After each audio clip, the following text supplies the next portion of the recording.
We'll have a look inside in a minute, but first, let's have a look around the outside and see if we can see anything interesting, eh? Now look at that tower. You see, the outside of that is rounded. So I wonder if there's any special reason for it.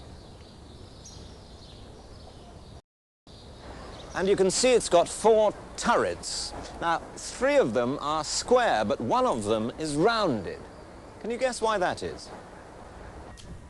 Look, I can see some round holes up there in the wall. Wonder what they're for. Maybe we'll find out when we go inside. Another thing. Do you notice something rather surprising about the front of the White Tower?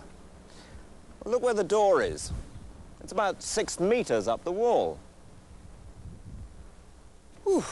And to get up to the door, we've got to go up this great big flight of stairs. And believe me, it is quite a climb. So why do you think they did put the door so high? Can't have been very convenient, can it? And there's another thing. Why do you think they made these stairs out of wood? I mean, surely it would have been much more solid if they were made out of stone. Must be some reason.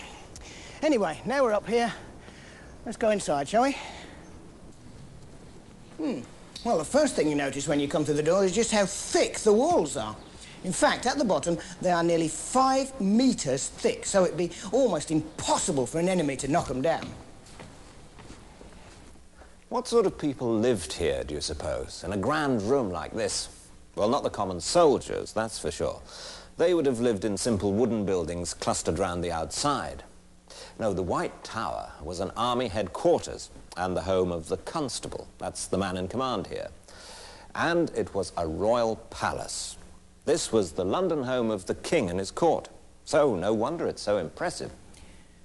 When you look inside the White Tower today, it's really quite difficult for us to imagine what it would have been like for people 900 years ago to actually live inside a place like this.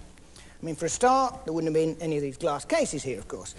What we've got to do is look for clues that will tell us what it was like for people actually living in here way back in Norman times.